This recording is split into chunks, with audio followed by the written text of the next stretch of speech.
I hope you are enjoying the position. This is another tactical position in the middle game. What I want to show you is how to figure out this kind of positions. Here we can see clearly black has the initiative. Black's took directly attack into the h5 lashes last. Both black's bishops are attacking to the directions to the king. There are no sufficient pieces to the protect king. White also have developed some kind of threats to the black side. Here what we can see the other thing is the d5 knight is under threat from the bishop. Queen takes the bishop at the pawn and black can win the position. So if here if rook goes to protect the knight, then the Ivanishka is weak again and black will get the chance to win. Okay, we will see what is the best move for black. Here black can simply cut the h3 because when protecting the h3 or going cut h3, black will lose the rook. So black can't cut the h3.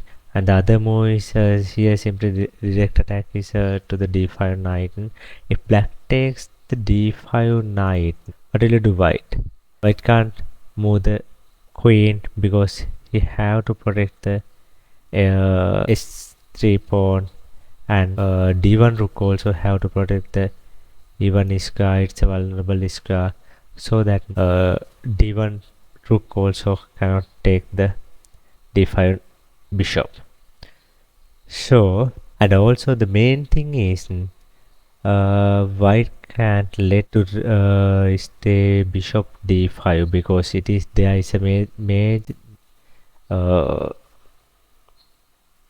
main attack to the mating threat to the g2. So black can simply play bishop d5. So what will be the best defensive move for white? Yeah, both rook and queen can't move. White have to find another move to defend the g2. Okay, the move is bishop f4 check. Then the e1 rook protect into the e1 square, so that this e1 square is protected. Then now the d1 rook is free to take the bishop in next move. Upon cut, rook at d5. Now the position is some sort of okay for white, but only for a moment, because black can simply weaken g2 pawn. Here still he can't. Black can take the h3 pawn, but he can push the f3 pawn. Again g1 in threat. If rook plays g2, pawn cut g. Rook plays g2, pawn cut g2, check. Rook at g2, rook at h3, going cut h3, h3, quest 2, f3 check, g2, king b7. This rook goes to the h file, and there are no way to protect the king. So after f3, white can simply play queen d8, rook at d8, rook at d8, king b7, rook d7 check, king c6, and rook d2. Same situation, f cut g2, rook cut g2, queen cut h3 check, rook h2 force, queen f3, rook g2, and rook h8 checkmate. Okay, we'll go to the original position. Here what will happen, bishop cut d5. I will show the other variation. Once queen cut d5, rook cut h3 check, g cut h3, queen cut h3 checkmate.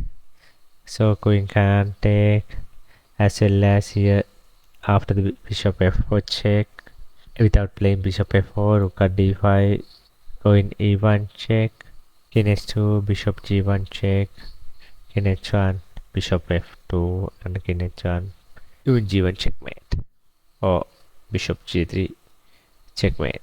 So that there are only way to get the g2 threat and the mate, bishop f4, then black is again improving the threat. Most important thing is in the middle game, you have to simplify the possibilities, and you have to clearly identify what are the pieces maneuvering, or else you will lose the chance of get an advantage in this position.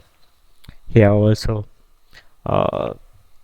basically black can see playing g4 like that moves, right?